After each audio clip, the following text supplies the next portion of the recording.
Thank you all so much for joining us today. I will introduce myself. I'm Anna Devlin-Gauthier. I have the honor of serving as a District 5 counselor as well as the Vice President of the Town Council. And I am joined, can I introduce you? Yes, okay. And I am joined by Counselor at Large Mandy Jo Haneke. And we have a couple of folks who are going to talk, and then we're going to read our proclamation and raise the flag for Pride Month. That's our agenda. And so to kick us off, I would like to begin with our wonderful and amazing state rep, Mindy Dom. Thank you, Anna. Thank you, everybody. I'm going to turn around this way. Hi, I'm so happy to be here with everybody for Pride and flag raising in Amherst. I really want to say, I'm still proud.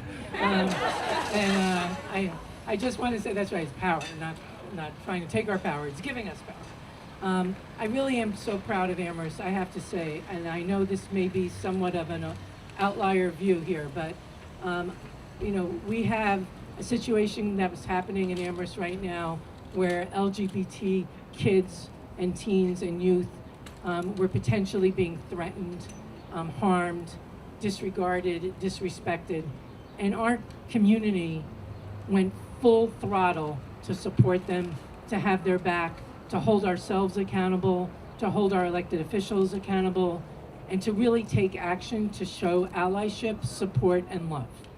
And yeah, give ourselves a round of applause.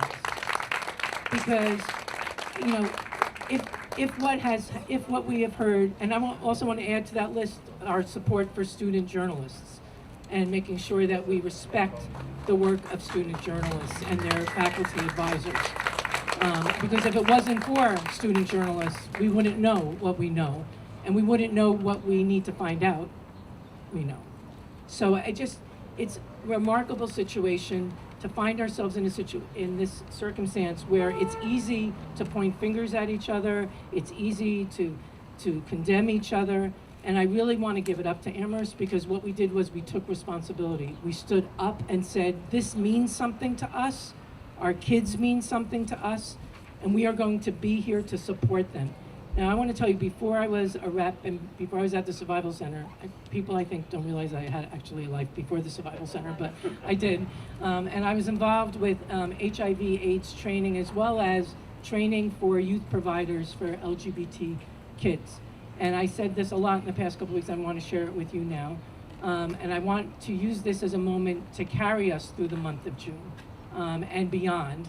Pride shouldn't only happen in June. We shouldn't only love and accept people and help to create an environment where they can be their authentic selves in June. But June's a good time to remember that this wasn't always the case for the gay community. But what I was going to share with you is that every piece of research shows that all it takes is one caring adult to help build resilience and survival in an LGBTQ teenager or youth. One adult. That's all it takes is one adult saying, I see you, I love you, I care about you, I'm gonna hold my community responsible in how you're treated here. And when you think about that, and you think about what has been on display in Amherst for the past couple of weeks, where many adults came forward and said, we see you, we love you, we care for you, and we are gonna hold ourselves responsible. We just did a remarkable thing in this community. It doesn't happen everywhere. We're hearing about places in the country where that's not happening. And so I just want to say how proud I am to represent Amherst, how proud I am to be here with all of you. But really, if you have an opportunity not only towards an LGBTQ adult to say I love you, but if you have the opportunity to say that to a teen or a youth and say, we're here for you, what do you need? How can I be of support to you? Let's use the month of June to make sure we ask those questions. Thank you. I want to take a moment to thank you all for coming out and joining us. I also want to recognize many of our town staff who have joined us today. Can you wave? If you, I'm looking right at you. Thank you. Our DEI Director, Pamela Nolan-Young, who has joined us today. Thank you. And Philip Avila from the Human Rights Commission. Thank you so much for being here. I also want to thank our town, no, appropriate, yeah.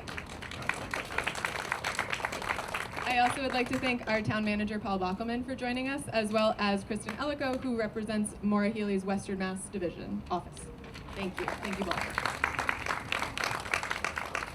So Mandy and I are two of the three town council sponsors on this year's proclamation. And before we get to the proclamation, I wanted to read something that I wrote when we introduced it to the council this year. Since its inception, the Pride Month proclamation has held a slightly different meaning each year, as it is impacted by the country we live in and the consistent fight for people to be empowered to live their lives as their true and authentic selves. I am grateful for Pat and Mandy's work on this year's proclamation, as well as for former Councilor Evan Ross, who is hiding in the corner over there, and everyone should give him a round of applause, who authored the original version. Sometimes we hear comments about the need for Pride Month celebrations or similar proclamations in a town like Amherst. This sentiment applies to a variety of other historically and currently harmed communities as well. It is easy to not look too close and to see everything in our community and our area as fully and perfectly inclusive of LGBTQ folks. Those of us who are in the LGBTQ community or have loved ones who are know that there is no such thing as a bubble of protection from hate or bias. It shows up in subtle ways, it shows up in obvious ways, but every single way that it shows up causes harm. In the past few weeks, months, another damning example of this harm has come to light, this time with the youth of our community, in a place that should be one of learning and support. While our proclamations and flag raisings are symbolic, symbols carry power. Let this proclamation carry power in its message of love, care, compassion, and fight.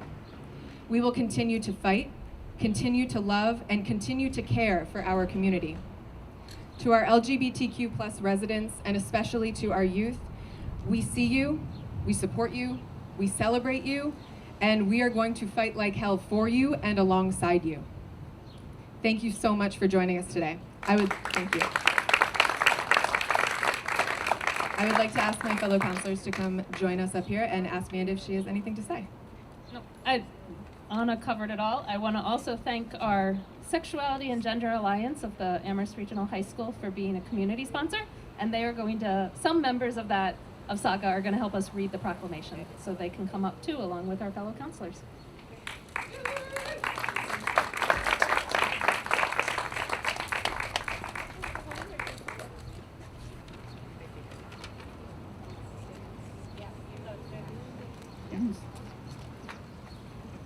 Good afternoon.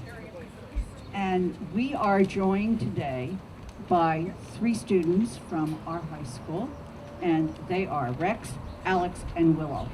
And they've chosen the paragraphs they're going to read out of the proclamation along with their counselors. So with that, I'm going to hand it over to Anna and go from there. Whereas, on June 28, 1969, New York City police raided the Stonewall Inn, a gay club located in Greenwich Village, and sparked a riot, leading to 6 days of protests and violent clashes with law enforcement, known as the Stonewall Riots, which later served as the catalyst for the LGBTQ+ rights movement. And whereas in honor of the 1969 Stonewall Uprising and the subsequent first Pride March in New York City on June 1970, each June, Americans come together to celebrate and honor the LGBTQ+ community. And whereas, since the Stonewall Uprising, the LGBTQ+ community has achieved significant progress, including the right to marriage equality across the country, state and federal workplace protections, and the Matthew Shepard and James Baird Jr. Hate Crime Prevention Act. And whereas, we celebrate and reflect upon the courage and accomplishments of the LGBTQ+ community, who continue to fight for progress towards securing important rights and freedoms to live freely and authentically, often through struggle and adversity. And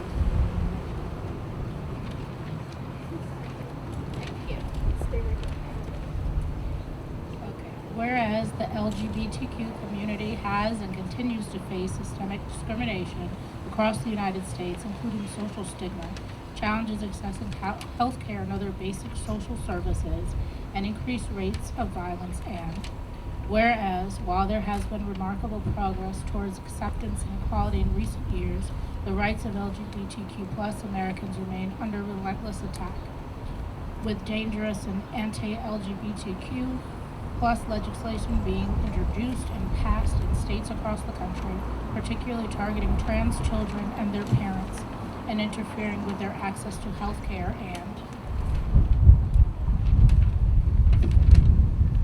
whereas, as we remain vigilant and active against any political efforts to enact anti-LGBTQ plus legislation or to overturn prior hard-fought recognized rights, and whereas we recognize that queer and trans people of color have been and remain at the forefront of that struggle for those rights, and whereas the town of Amherst values diversity and inclusion and is committed to equal rights, justice, and opportunity, and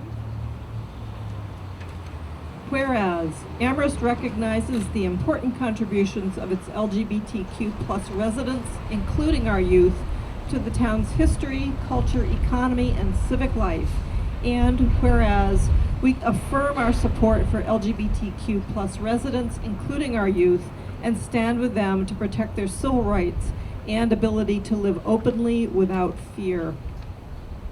Now therefore, we, the Amherst Town Council, do hereby proclaim June 2023 as LGBTQ plus Pride Month. Be it further proclaimed, we, the Amherst Town Council, encourage all residents to celebrate and affirm our proud and diverse LGBTQ plus community year-round, and be it further proclaimed that this proclamation will be recognized by raising the Progress Pride flag on the UN flagpole from June 2nd to June 30th, 2023. We're going to now move over. Hold off, Angela. We're going to move over so that our Saga students can help us raise the Pride flag. Thank you. Thank you. Woo.